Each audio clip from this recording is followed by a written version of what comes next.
সুপ্রিয় শিক্ষার্থীবৃন্দ, জাতীয় বিশ্ববিদ্যালয়ের অনলাইন ক্লাসে তোমাদের সবাইকে স্বাগতম জানাচ্ছি।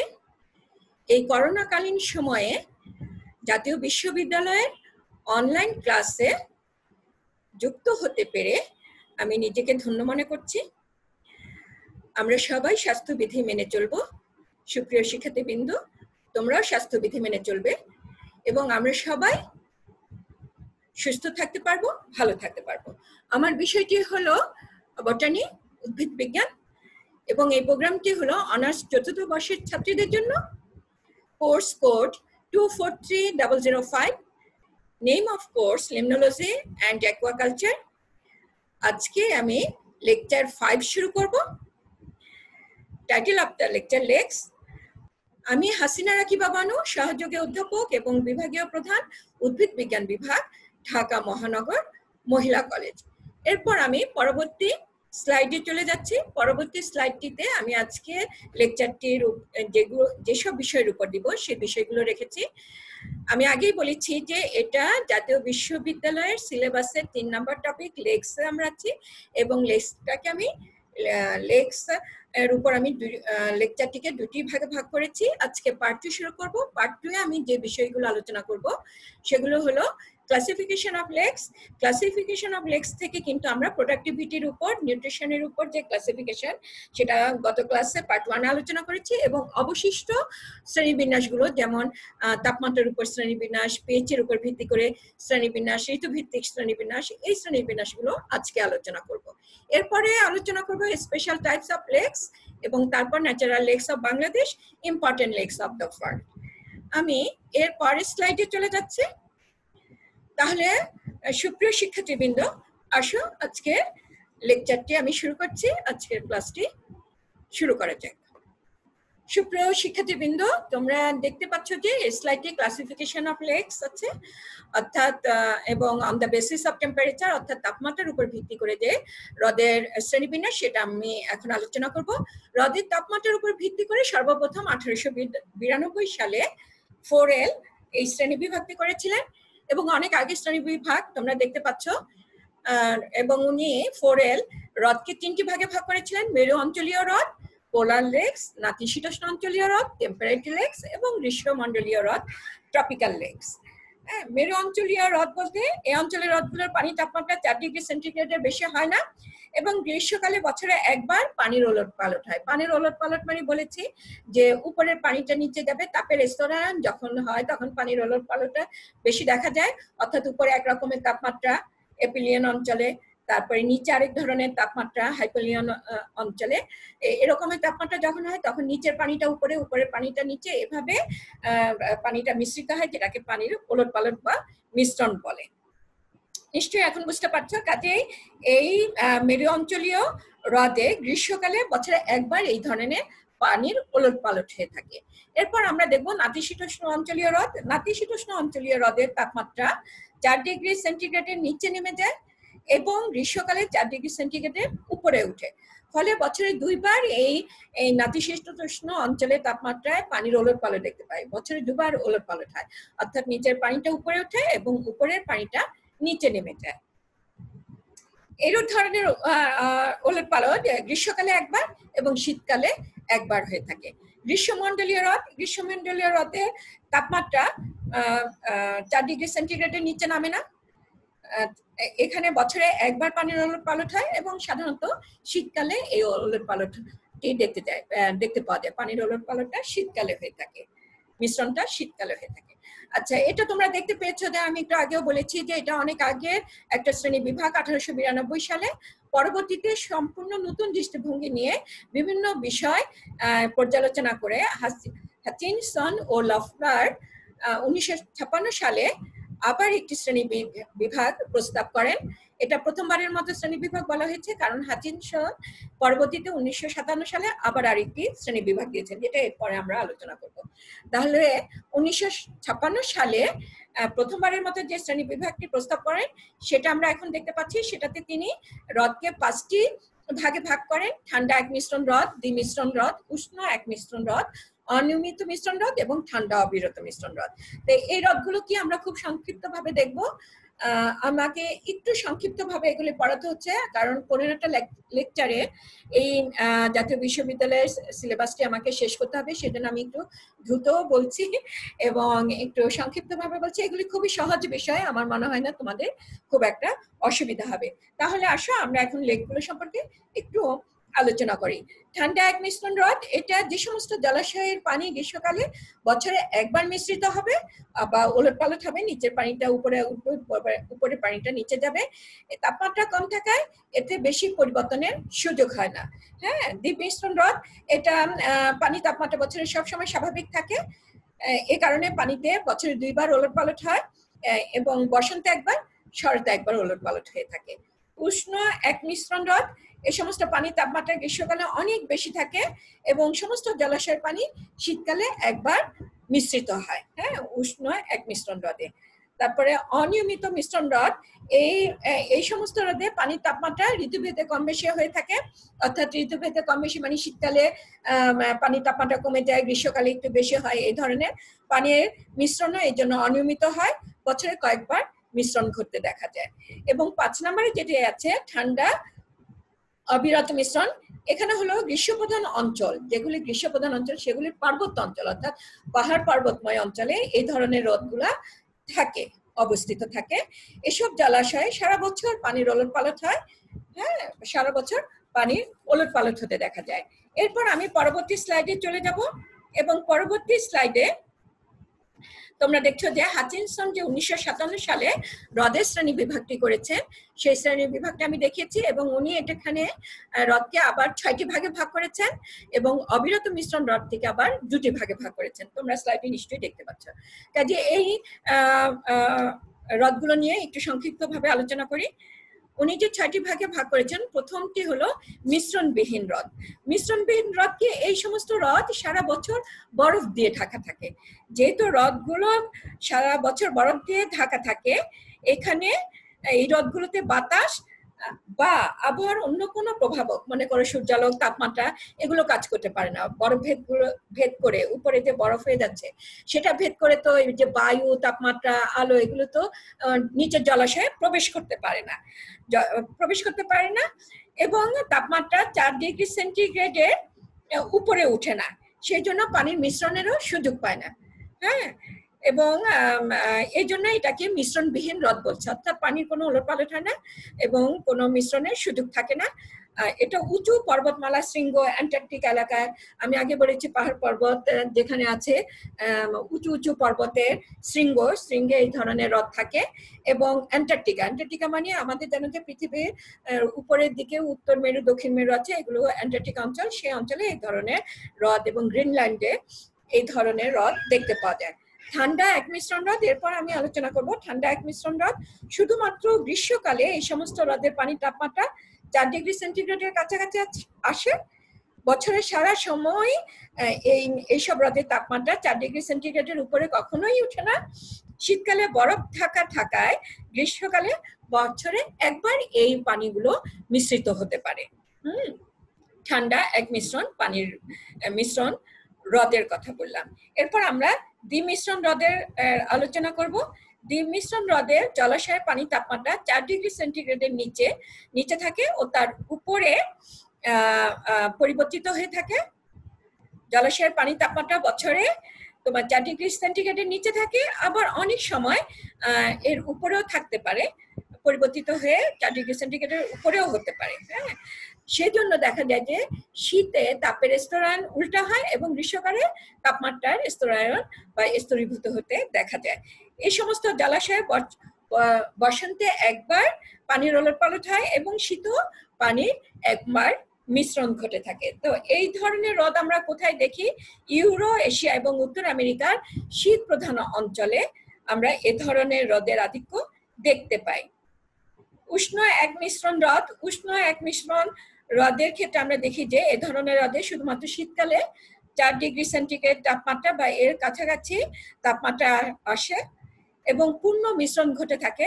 হ্যাঁ, কখনো 4 ডিগ্রি সেন্টিগ্রেডের নিচে নামে না তাপমাত্রা এবং গ্রীষ্মকালে স্তরীভূতকরণ ঘটে, অর্থাৎ তাপের স্তরায়ন হয়। জার্মানির হ্রদ বোডেনসি এবং ইতালির লাগো মাগরে এই ধরনের হ্রদের উদাহরণ। এরপর আমরা পড়ব অনিয়মিত মিশ্রণ হ্রদ, অর্থাৎ নিয়মিতভাবে মিশ্রিত হয় না, অনিয়মিতভাবে হয়। এ ধরনের পানি তাপমাত্রা সমস্ত বছর ধরে 4 ডিগ্রি সেন্টিগ্রেডের অনেক উপরে থাকে, মিশ্রণ খুব কম এবং অনিয়মিতভাবে ঘটে থাকে। শুধুমাত্র হঠাৎ করে যদি ঠান্ডা আবহাওয়া হয়, যেহেতু দিনের বেলা এরা অনেক তাপমাত্রার আধিক্য থাকে এবং রাত্রে তাপমাত্রাটা কমে যায়, তখন দেখা যায় যে অস্বাভাবিকভাবে যদি ঠান্ডা আবহাওয়া হয় তখন এটা অনিয়মিতভাবে মিশ্রিত হতে পারে। হ্যাঁ, এবং এই উষ্ণ আর্দ্রতা বিশিষ্ট বিষুবীয় অঞ্চলে এই ধরনের হ্রদ আমরা দেখতে পাই। অবিরত মিশ্রণ হ্রদের তাপমাত্রা সারা বছর 4 ডিগ্রি সেন্টিগ্রেডের কিছু উপরে থাকে বা কাছাকাছি থাকে এবং মিশ্রণ অনবরত হয়, সবসময় ঘটে থাকে। বিষুবরেখা অঞ্চলে এবং উঁচু পর্বতমালায় অবস্থিত হ্রদগুলিতে এই ধরনের মিশ্রণ দেখা যায়। তোমরা দেখতে পেয়েছো যে হাচিনসন এই অবিরত মিশ্রণ হ্রদ থেকে আবার দুটি ভাগে ভাগ করেছেন। একটি হলো ঠান্ডা অবিরত মিশ্রণ হ্রদ এবং আরেকটি হলো উষ্ণ অবিরত মিশ্রণ হ্রদ। ঠান্ডা অবিরত মিশ্রণ হ্রদ এরা সব সময় 4 ডিগ্রি সেন্টিগ্রেড তাপমাত্রার অথবা তার খুব কাছাকাছি অবস্থায় থাকে এবং অধিক উচ্চতায় অবস্থিত এই শ্রেণীর হ্রদগুলোতে দিনের বেলা প্রচুর পরিমাণে তাপ সঞ্চয় করে, এদের মধ্যে প্রচুর পরিমাণে তাপ সঞ্চিত হয় এবং হঠাৎ করে তা কমে রাত্রিকালীন তাপে দ্রুত তাপ হারায়। এবং এই ধরনের হ্রদ আমরা দেখতে পাই বলিভিয়ার টিটিকাকা হ্রদ এটার একটা উদাহরণ। এরপর আছে উষ্ণ অবিরত মিশ্রণ হ্রদ। উষ্ণ অবিরত মিশ্রণ হ্রদে আমরা দেখতে পাই যে উষ্ণমণ্ডলে যে সকল হ্রদের পানির তাপমাত্রা 4 ডিগ্রি সেন্টিগ্রেডের উপরে থাকবে সেই হ্রদগুলো এর অন্তর্ভুক্ত হবে, এই শ্রেণীর অন্তর্ভুক্ত হবে। বিষুবীয় উষ্ণমণ্ডলে ঋতু পরিবর্তন যখন হয় তখন তাপের পার্থক্য কম হয়।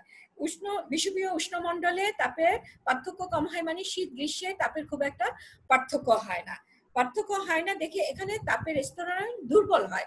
অর্থাৎ যেহেতু তাপের পার্থক্য হয় না, উপরে এক রকমের তাপমাত্রা, জলাশয়ের উপরে তাপমাত্রা বা মাঝখানে তাপমাত্রা বা তলদেশে তাপমাত্রা খুব একটা পার্থক্য থাকে না, অর্থাৎ এই স্তরায়নটা দুর্বল হয়, অর্থাৎ পার্থক্য খুব বেশি থাকে না। এবং এটা পরিবেশে ওই জলজ হ্রদের পরিবেশের হ্রদে বায়ু প্রবাহ এবং পরিচালন স্রোতের জন্য এই তাপের স্তরায়ন ভেঙেও যায়, অর্থাৎ স্তরায়ন থাকেই না। এবং থাকে না যখন, তখন দেখা যায় যে তলায় এই পানিটা মিশ্রিত হয়ে পড়ে, হ্রদের পানি মিশ্রিত হয়, অবিরত মিশ্রিত হয়ে থাকে, যে জন্য এটাকে উষ্ণ অবিরত মিশ্রণ হ্রদ বলা হচ্ছে। কাজেই সুপ্রিয় শিক্ষার্থীবৃন্দ, আশা করছি তাপমাত্রার উপর যে হ্রদের শ্রেণী বিভাগ এই সম্পর্কে তোমরা ভালোভাবে বুঝতে পেরেছো। এরপর আমরা পরবর্তী শ্রেণী বিভাগে চলে যাব। পরবর্তী শ্রেণী বিভাগটি হচ্ছে পিএইচ এর উপর ভিত্তি করে, on the basis of pH এর উপর ভিত্তি করে এটাকে 5 ভাগে ভাগ করা হয়েছে, তোমরা দেখতে পাচ্ছ। এবং প্রথমে আছে 5 অ্যাসিডিক লেক। 5টা ভাগ হলো acidic lake, alkaline lake, neutral lake, alpine lake এবং সি পেজ লেক। হ্যাঁ, অ্যাসিডিক লেক আমরা কোনগুলোকে বলবো? যেগুলোর পিএইচ 7 এর নিচে থাকবে সেগুলোকে আমরা অ্যাসিডিক লেক বলবো।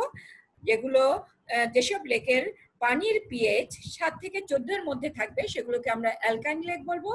যেসব হ্রদের পানির পিএইচ 7 বা 7 এর খুব কাছাকাছি থাকবে সেগুলোকে আমরা নিউট্রাল লেক বলবো। তোমরা জানো যে পিএইচ এর মান যখন পানিতে 7 থাকে সেটাকে আমরা নিউট্রাল বলে থাকি, তাই না?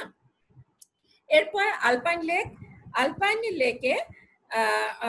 আলপাইন লেক হলো পাহাড়ের উপরে কোনো লেক থাকলে সেগুলোকে আমরা আলপাইন লেক বলে থাকি। এরপরে সিপেজ লেক আছে। সিপেজ লেক হলো যে কোনো লেকে ইনলেট আউটলেট থাকে, আবার কখনো শুধু ইনলেট থাকে, আউটলেট থাকে না। আমি একটু পরে ইনলেট আউটলেট এগুলো ব্যাখ্যা করছি।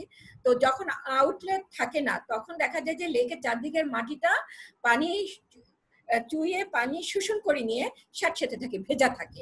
এই যে ভেজা থাকে, এই যে পরিবেশটা স্যাঁতসেঁতে থাকে, আর্দ্র থাকে, এই ধরনের লেকের এই পরিবেশ বিশিষ্ট লেককে সিপেজ লেক বলা হচ্ছে, সিপেজ লেক। হ্যাঁ, তাহলে এটা এই সিপেজ লেককে 2টা ভাগে ভাগ করা হয়েছে। হ্যাঁ, 2 ধরনের হয়ে থাকে। বলেছি যে এসব লেকে ইনলেট এবং আউটলেট থাকে এবং এগুলো 2 ধরনের হতে পারে। যেমন এক ধরনের হলো যে সিপেজ এক ধরনের সিপেজ লেকে ইনলেট আউটলেট দুটাই থাকে। হ্যাঁ, ইনলেট আউটলেট মানে হ্রদে পানি আসার একটা রাস্তা থাকে যেটাকে ইনলেট বলে, আবার হ্রদ থেকে পানি বের হয়ে যাওয়ার একটা রাস্তা থাকে, পথ থাকে, যেটাকে আউটলেট বলা হচ্ছে।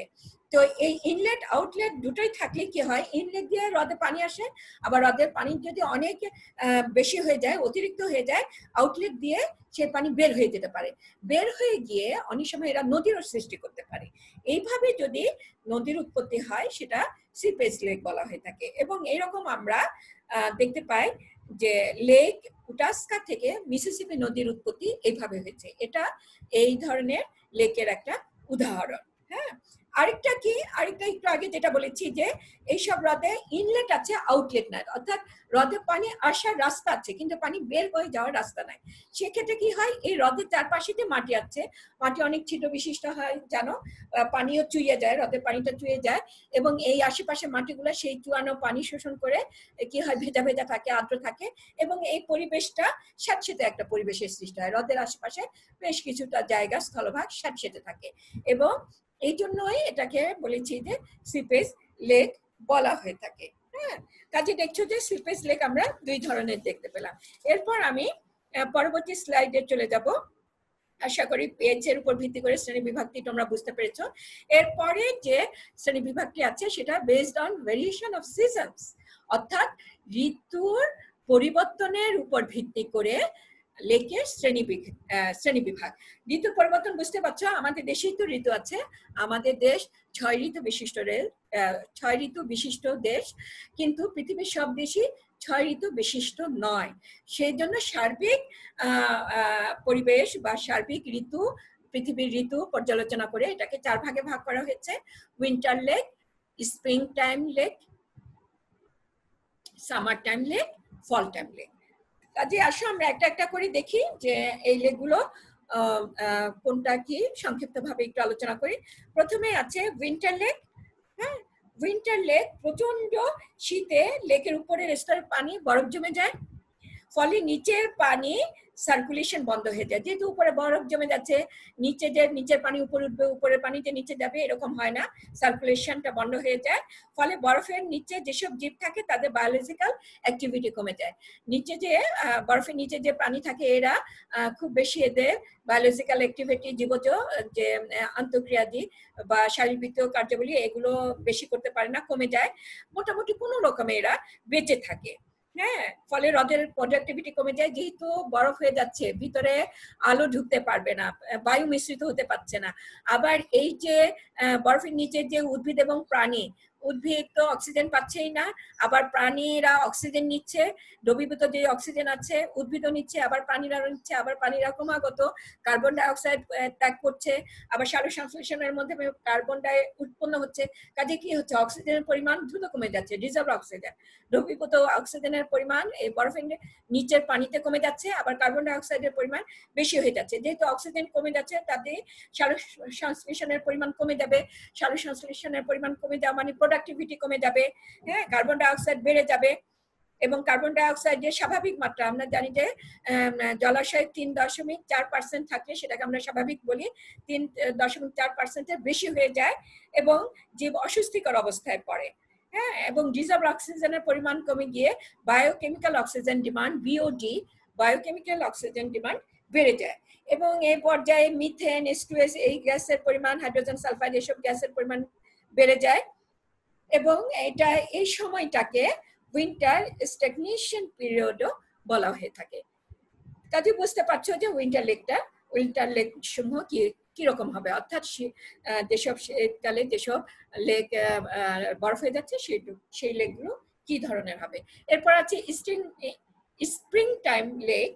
স্প্রিং টাইম লেকটা বায়ু তাপমাত্রা এই পর্যায়ে বাড়তে থাকে, যে সময় যে বরফ হয়ে গেছে, যখন স্প্রিং আসে তাপমাত্রা বাড়তে থাকে। তাপমাত্রা বাড়লে কি হবে, পানিতে তাপমাত্রা বাড়লে বরফ গলতে শুরু করবে, বরফ গলতে শুরু করলে অক্সিজেন ও পানিতে দ্রবীভূত হতে শুরু করে।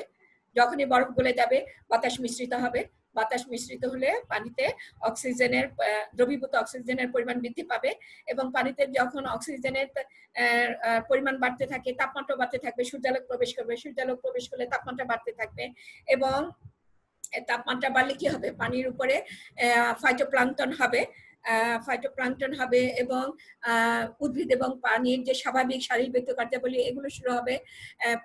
উদ্ভিদ সালোক সংশ্লেষণের হার বেড়ে যাবে, সালোক সংশ্লেষণ করতে পারবে এবং প্রচুর পরিমাণে সালোক সংশ্লেষণের মাধ্যমে অক্সিজেন তৈরি করবে। এবং যেসব প্রাণীরা ছিল এসব প্রাণীরা কি করবে, যে এসব প্রাণীরাও কার্বন ডাই অক্সাইড ত্যাগ করবে, অক্সিজেন গ্রহণ করতে পারবে, তাদের শারীরবৃত্ত কার্যাবলীগুলো শুরু করতে পারবে। এবং এই সময়ে পানি নিচে যদি ঠান্ডা পানিও থাকে, এই যে তাপের স্তরায়ন দেখা যাবে, নিচে ঠান্ডা পানিটা উপরে চলে আসবে এবং উপরে যে তাপমাত্রা পড়লো, সূর্যের আলো প্রবেশ করলে সেই পানিটা হালকা হবে, সেটা নিচে চলে যাবে, অর্থাৎ তাপের স্তরায়ন আমরা দেখতে পাবো, অর্থাৎ পানি মিশ্রিত হবে। ফলে হ্রদের উৎপাদন ক্ষমতা সর্বোচ্চ থাকবে। হ্যাঁ, এই স্প্রিং টাইম লেকে সবচেয়ে বেশি তাপমাত্রা হ্রদের উৎপাদন ক্ষমতা থাকবে, সালোক সংশ্লেষণ সবচেয়ে বেশি হবে এবং এই জন্য উৎপাদন ক্ষমতাটা বেশি হবে। এবং এখানে ক্ষতিকারক যে গ্যাস মিথেন, হাইড্রোজেন সালফাইড এগুলো কমে যাবে। এরপরে আমরা সামার টাইম লেকে যাব। সামার টাইম লেকে এই সময় বায়ুমণ্ডলের তাপমাত্রা হঠাৎ করে খুব বেড়ে যায়। হ্যাঁ, হ্রদের উপরে স্তরে তাপমাত্রা দ্রুত বেড়ে যায়, পানির নিচে তাপমাত্রা সেই রকম ভাবে বাড়ে না, আস্তে আস্তে বাড়ে। ফলে কি হয়, উপর এবং নিচের স্তরের মাঝে একটা থার্মোক্লাইন লেয়ার সৃষ্টি হয়। তাপমাত্রা অনুযায়ী যে শ্রেণীবিন্যাস আমরা বলেছি যে উপরে এপিলিমনিয়ন অঞ্চল, তারপরে থার্মোক্লাইন অঞ্চল, নিচে হাইপোলিমনিয়ন অঞ্চল এরকম থাকে। কিন্তু এটা কি হয় যে নিচের স্তরের মাঝে একটা থার্মোক্লাইন স্তর, মাঝামাঝি স্তর সৃষ্টি হয়ে যায়। এবং ওয়াটার সার্কুলেশন, মানে নিচের পানি যে উপরে যাবে, উপরের পানি নিচে যাবে, ওয়াটার সার্কুলেশনটা হ্রদের উপরের পানি স্তরেই হয়ে থাকে। হ্যাঁ, এবং প্রোডাক্টিভিটি বাড়াতে সেরকম কোনো ভূমিকা এখানে পালন করে না, এই সার্কুলেশনটা করেন যেরকম আমরা ইয়েতে দেখতে পাই। এই যে স্প্রিং টাইম লেকে আমরা দেখতে পেয়েছি যে এই সার্কুলেশনের ফলে আমাদের কি হয়েছে, যে হ্রদের প্রোডাক্টিভিটি বেড়ে যায় এবং সর্বোচ্চ প্রোডাক্টিভিটি হয়। হ্যাঁ, তো এখানে প্রোডাক্টিভিটি বাড়াতে তেমন কোনো ভূমিকা রাখে না এই সামার টাইম লেকগুলো। এবং নির্দিষ্ট সময় পর হ্রদের তাপমাত্রা ইউনিফর্ম হয়ে যায়, একই রকম হয়ে যায় একদম, মানে উপরে যা হ্রদের মাঝখানে তো হ্রদের তলদেশের পানির তাপমাত্রা একই রকম হয়ে যায়, ইউনিফর্ম। এবং ওয়াটার সার্কুলেশন, এই যে ওয়াটারের যে মিশ্রণ, নিচের পানি উপরে যাবে, পানির ওলট পালট, এগুলো সম্পূর্ণরূপে বন্ধ হয়ে যায়। এ পর্যায়ে বায়োকেমিক্যাল অক্সিজেন ডিমান্ড বিওডি বাড়তে থাকে এবং ডিজলভ অক্সিজেনের পরিমাণ কমতে থাকে। এবং হ্রদের প্রোডাক্টিভিটি কমে যায়, একটু আগে বলেছি এই অবস্থা যখন হয় তখন কমে যায়। এবং উইন্টারে সবচেয়ে উৎপাদন কিছু বেশি হয়, কমে যায়। কিন্তু উইন্টারে যে রকমের সাধারণত উইন্টার লেকে যে ধরনের উৎপাদন হয় বা প্রোডাক্টিভিটি হয় তার চেয়ে বেশি থাকে, অর্থাৎ স্প্রিং টাইমের থেকে কম হবে, স্প্রিং টাইম লেক থেকে কম হবে, উইন্টার টাইম লেক থেকে বেশি হবে। এরপর আমরা ফল টাইম লেক সম্পর্কে আলোচনা করব। ফল টাইমটা আমরা ধরি সেপ্টেম্বর থেকে ডিসেম্বর পর্যন্ত সময়টাকে আসলে আমরা ফল টাইম ধরে থাকি। তো এই সময়ে লেকে কি অবস্থা দেখা যায় সেটাই হলো ফল টাইম লেক। তো এই সময় কি হয়, এই সময় বায়ুমণ্ডলের তাপমাত্রা আস্তে আস্তে কমে, তোমরা দেখতে পেয়েছো আমাদের দেশে একই অবস্থা, সেপ্টেম্বর থেকে কমা শুরু হয়। ফলে হ্রদের উপরের পৃষ্ঠে পানির তাপমাত্রা কমে, পরিবেশের সাথে এটা সম্পর্কযুক্ত।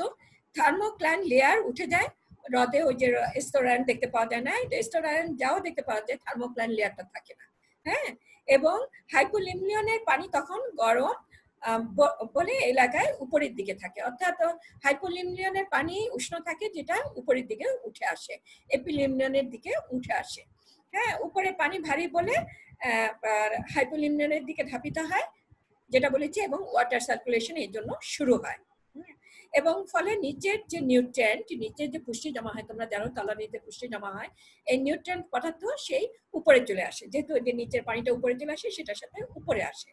হ্যাঁ, এবং বিওডি বায়োকেমিক্যাল অক্সিজেন ডিমান্ড কমতে থাকে এবং ডিজলভ অক্সিজেন ডিও বেড়ে যায়।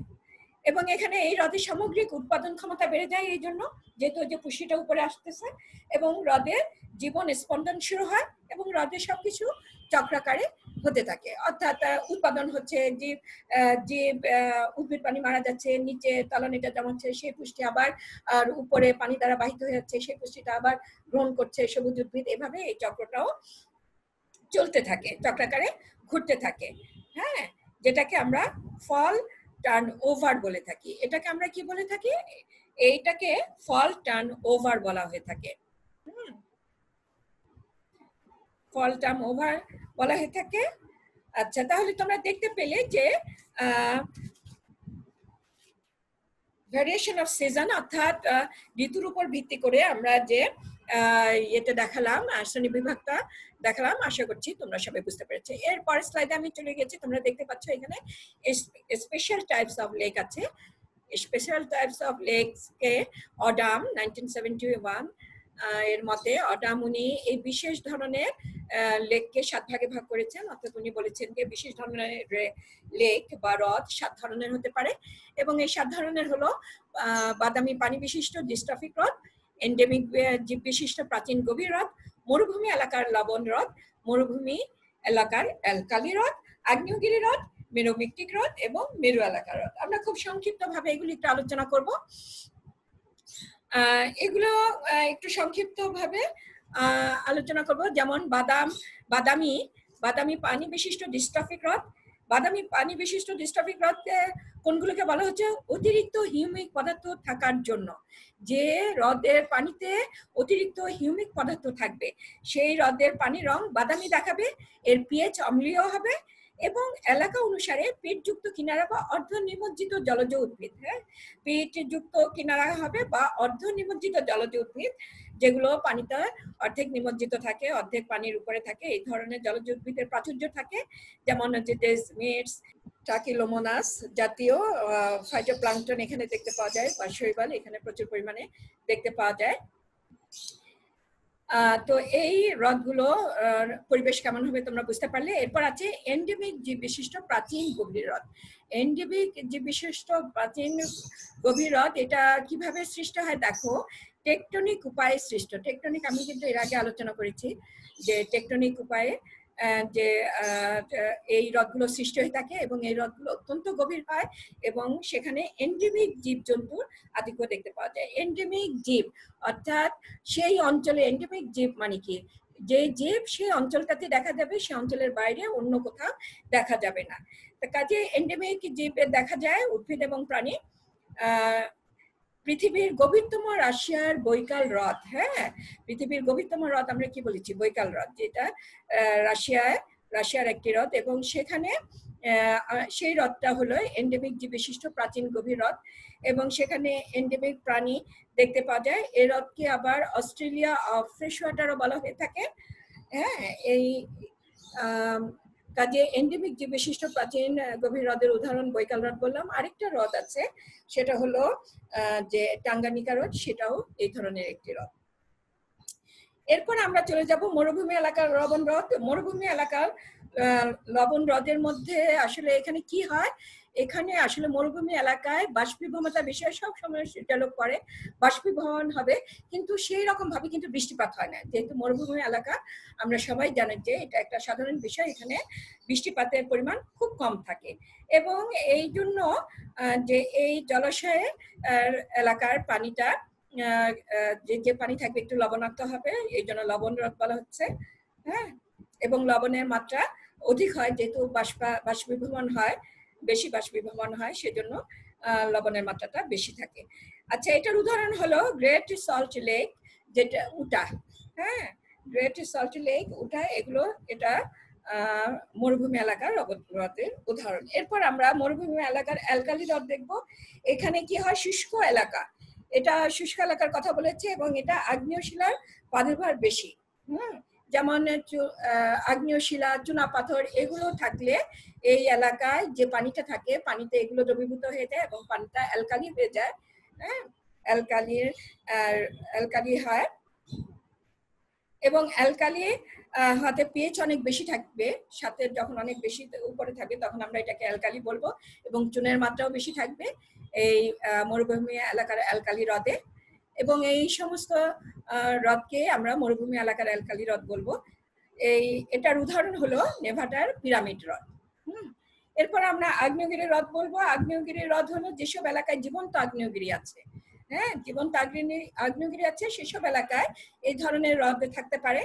এই ধরনের হ্রদে লাভা থেকে পানিটা নিঃসৃত হয়, হ্যাঁ, লাভা থেকে পানিটা নিঃসৃত হয় এবং এই পানিটার মধ্যে অ্যাসিড এবং অ্যালকালি দুইটারই সমন্বয় দেখতে পাওয়া যায় এবং দুই ধরনের থাকে এবং রাসায়নিক অবস্থা অধিক চূড়ান্ত থাকে, বুঝতে পারছো, অ্যালকালিও থাকে আবার তোমার অ্যাসিডও থাকে।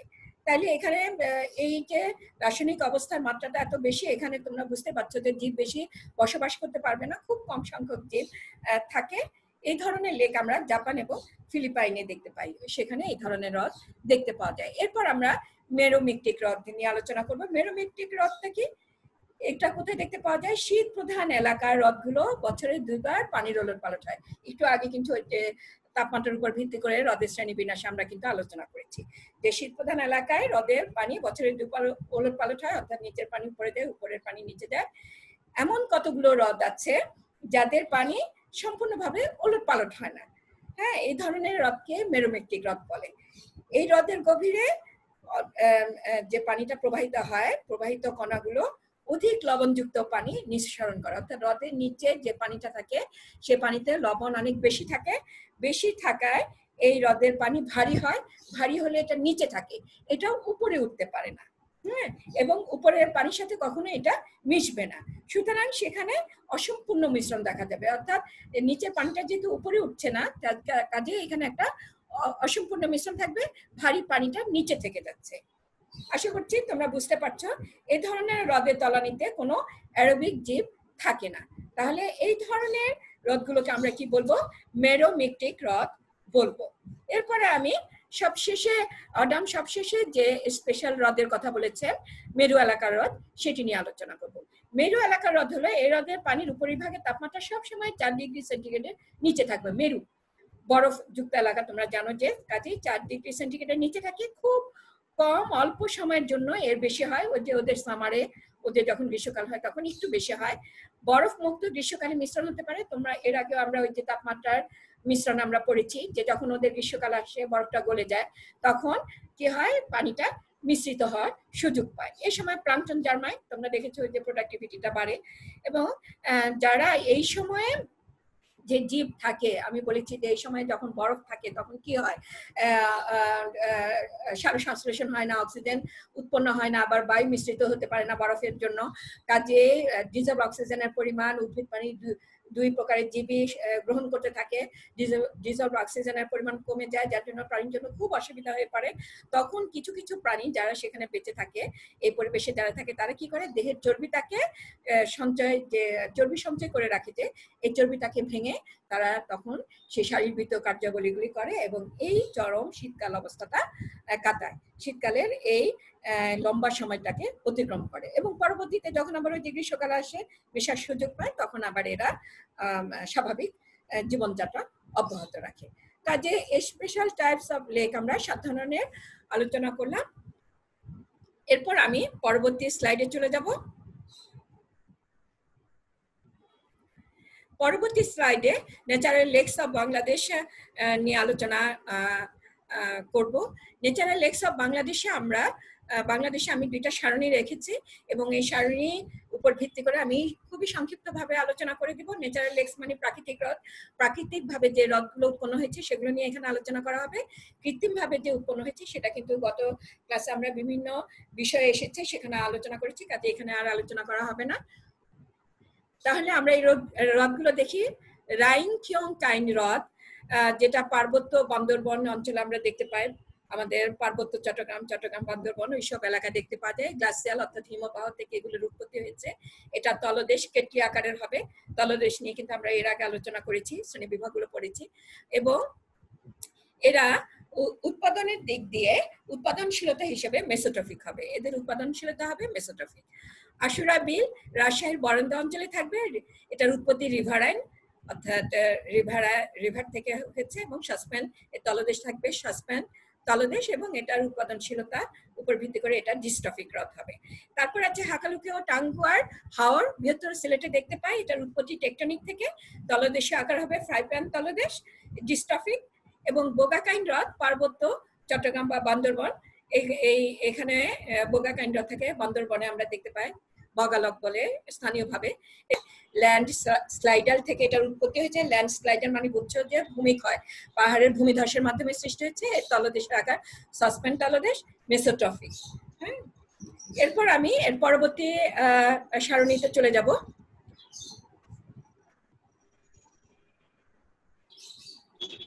এর পরবর্তী সারণীটা তোমরা দেখতে পাচ্ছ যে বিল মিশ্র, এটার অবস্থান মানে বিল মিশ্র মানে অনেক ধরনের বিল আছে যেটাকে বিল মিশ্র বলা হচ্ছে, এবং অবস্থান হলো ময়মনসিংহ জেলায়। উৎপত্তি ক্ষয় ও গচ্ছিতকরণ মানে মাটি ক্ষয় হয়ে এবং মাটি জমা হয়ে বিভিন্ন জিনিস জমা হয়ে এটা হয়েছে। সাসপেন আকার, তলদেশ হবে সাসপেন আকৃতির, এবং উৎপাদনশীলতা আমরা দেখবো ডিস্ট্রফিক টাইপের। এরপর আছে চলন বিল, রাজশাহী পাবনা অঞ্চলে দেখতে পাওয়া যায়। এগুলো ক্ষয় ও গচ্ছিতকরণের মাধ্যমে উৎপন্ন হয়েছে। এই বিল মিশ্র বা চলন বিল এগুলো নিয়ে পরবর্তীতে একটু আলোচনা করব, সেজন্য এখানে আর আমি বিস্তারিত আলোচনা করলাম না, কারণ একই আলোচনা বারবার করার সুযোগ নাই। এর তলদেশ হলো সাসপেন আকারের এবং এটার উৎপাদনশীলতা ডিস্ট্রফিক। বালুহর বাওর ও সারজাত বাওর যশোর ফরিদপুরে দেখতে পাই। নাব্যতাজাত কারণে উৎপত্তি হয়েছে অক্সবো লেক, লেকের শেপটা ডিস্ট্রফিক এবং উৎপাদনশীলতা হলো ডিস্ট্রফিক। উপকূলীয় আবদ্ধ জলাভূমি, নদী, মোহনা ও সমুদ্র খাড়ি এগুলি তলানি পতনের মাধ্যমে হয়েছে সাসপেন আকার ডিস্ট্রফিক টাইপ।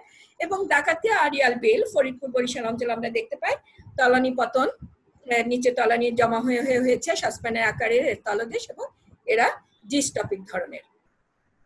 এরপর আমি পরবর্তী স্লাইডে চলে যাব। পরবর্তী স্লাইডে আজকে important lakes of the world, অর্থাৎ আজকে সবশেষ টপিকটি নিয়ে আমি এখানে আলোচনা করব। আজকের লেকচারে সর্বশেষ topic important lakes of the world. এর আগে আমি একটু তোমাদের সাথে কথা বলতে চাই। তোমরা যারা আছো একটু মাইক্রোফোনটা অন করো। লিজা, তুমি একটু মাইক্রোফোনটা অন করো, কথা বলতে হবে। লিজা, একটু জোরে কথা বলতে হবে।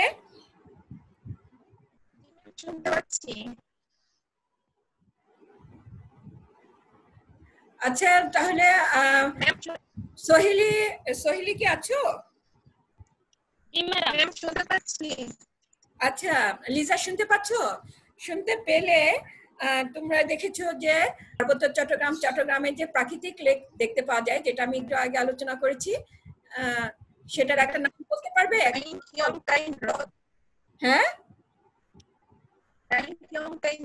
হ্যাঁ হ্যাঁ, ঠিক আছে, রাইং থিয়ং কাইন হ্রদ। তারপরে সবচেয়ে সোজা তো বগা লেক। আচ্ছা ঠিক আছে, এরপর আমরা important lakes of the world এগুলো নিয়ে আলোচনা করে আজকে লেকচারটি আমি শেষ করব। প্রথমে আছে বৈকাল হ্রদ, এটা নিয়ে কিন্তু অনেকবার আলোচনা করা হয়েছে, গত ক্লাসে আলোচনা করেছি, কাজেই এটা নিয়ে আর বেশি আলোচনা করার নাই। বৈকাল হ্রদ রাশিয়ার এশিয়া মহাদেশভুক্ত অংশের অন্তর্ভুক্ত, দক্ষিণ সাইবেরিয়ায় অবস্থিত। এটার আয়তন এর আগে আলোচনা বলেছি, বর্গ কিলোমিটার 31,494 বর্গ কিলোমিটার। এর দৈর্ঘ্য 640 কিলোমিটার, প্রস্থ 80 কিলোমিটার। এটা সবচেয়ে গভীর হ্রদ। এই হ্রদের গভীরতা 1742 মিটার। এতে পৃথিবীর মোট স্বাদু পানির 1/5 পানি আছে, 20% পানি পৃথিবীর মোট পানির, স্বাদু পানির। এবং শীতপ্রধান দেশে বৈকাল হ্রদ বছরে 5 মাস বরফে ঢাকা থাকে। এখানে বৈকাল হ্রদে স্বাদু পানির সিল থাকে, যেটাকে বৈজ্ঞানিক নাম ফোকা সাইবেরিকা, এই হ্রদে বসবাস করে। এরপরে হ্রদে আমরা ডাল হ্রদ নিয়ে আলোচনা করব। ডাল হ্রদ ভারতের অধিকৃত কাশ্মীরের রাজধানী শ্রীনগরের কাছে অবস্থিত। এর আয়তন 12 বর্গ কিলোমিটার। ডাল হ্রদ সমতল ভূমি থেকে প্রায় 1000 কিলোমিটার উপরে অবস্থিত। হ্রদটির পাড় উঁচু নিচু, প্লেন না, সমতল না, বোঝার চেষ্টা করো। হ্রদের পাড় বা কিনারা যে এটা উঁচু নিচু, এবং এখানে সারি সারি ঝাউ গাছ আছে। ডাল হ্রদে রয়েছে অনেক ভাসমান বাগান থাকে এবং ভাসমান বাড়িঘর থাকে। এবং এখানে কিন্তু তোমরা জানো খুবই সুন্দর এই মনোরম দৃশ্য। অনেক পর্যটকরা যায়, তাদের বাসস্থান থাকে, তাদেরকে বাস করার জন্য বাসা থাকে সেখানে। এবং এই কাশ্মীরের লোকদের 50% শাকসবজির চাহিদা এই যে বাগান করে এরা, ফুলের বাগান, ফলের বাগান, সবজির বাগান করে, এই বাগান থেকে মেটায়। এবং এই দ্বীপের মধ্যে এই বাগানগুলো ভাসমান থাকে। ঠিক আছে, তাহলে এছাড়াও হ্রদে প্রচুর পরিমাণে মাছ পাওয়া যায়। এছাড়া হ্রদের পানি সেচ কাজেও, আশেপাশে যে কৃষি জমি আছে সেগুলিতে পানি সেচ দেওয়ার কাজেও এই হ্রদটির পানি ব্যবহার করা হয়ে থাকে। কাজে দেখতে পাচ্ছ যে ডাল হ্রদ খুবই গুরুত্বপূর্ণ, খুবই প্রাকৃতিক সৌন্দর্য মণ্ডিত একটি হ্রদ। এরপর আমরা পরবর্তী স্লাইডে চলে যাব। পরবর্তী স্লাইডে তোমরা দেখতে পাচ্ছ যে আরল হ্রদ আছে। আরল হ্রদটা কি? আরল সাগর পৃথিবীর বিশাল 3টি জলাধারের একটি বিশালত্বের দিক দিয়ে এটা সাগর অনেক বিশাল দেখে এর এই রকমের সাগর নামকরণ করা হয়েছে। আরল সাগর বলা হচ্ছে, আসলে সাগর বলা হলেও এটা আসলে একটা হ্রদ। হ্যাঁ, আরল সাগর মধ্য এশিয়ার কাজাকিস্তান ও উজবেকিস্তান নামক দুটা দেশের মধ্যবর্তী স্থানে অবস্থিত। এটার আয়তন বাংলাদেশের প্রায় অর্ধেক। হ্যাঁ, এককালে এশিয়ার নীলপাত্র নামে খ্যাত ছিল আরল হ্রদ এবং সাগরের মতোই উত্তাল ছিল, কিন্তু পরবর্তীতে এই হ্রদটা মৃত সাগরে পরিণত হয়েছে। হ্যাঁ, মৃত সাগরে পরিণত হয়েছে। এখন এই হ্রদের চিত্র বা পরিবেশ খুবই করুণ এবং হতাশাব্যঞ্জক। এর স্বচ্ছ টলটলে পানি হয়ে গেছে অস্বচ্ছ, দূষিত। হ্যাঁ, ব্যাপক শিল্প প্রতিষ্ঠানের পারে গড়ে উঠেছে।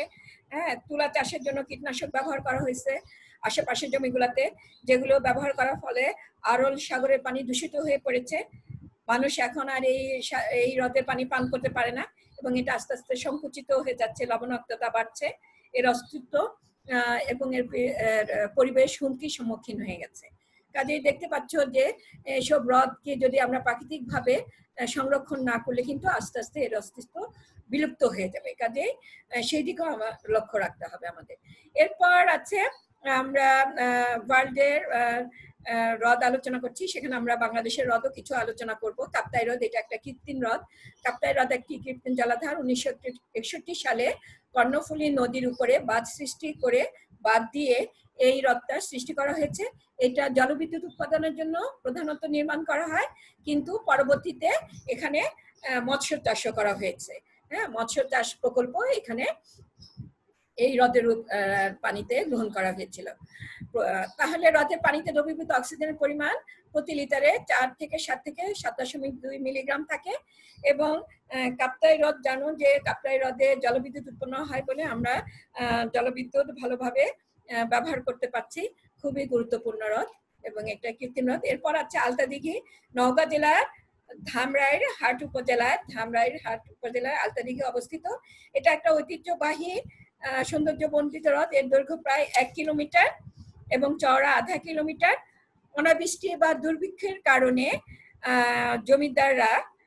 জমিদার আমলে, অনেক আগে জমিদারদের আমলে এই দিঘিটা খনন করা হয়েছিল প্রজাদের জন্য, তাদের এটা খননের জন্য কাজের বিনিময়ে তাদেরকে টাকা দেওয়া হয়েছিল, অনুদান দেওয়া হয়েছিল, আর্থিক সাহায্য আর পানির ব্যবস্থাও করা হয়েছিল। এরপর আছে ধর্মসাগরও প্রায় একই ভাবে করা হয়েছে ঐতিহ্যবাহী দিঘি। আলতা দিঘি, ধর্মসাগর, এগুলি ঐতিহ্যবাহী দিঘি। এরপর আছে চলন বিল।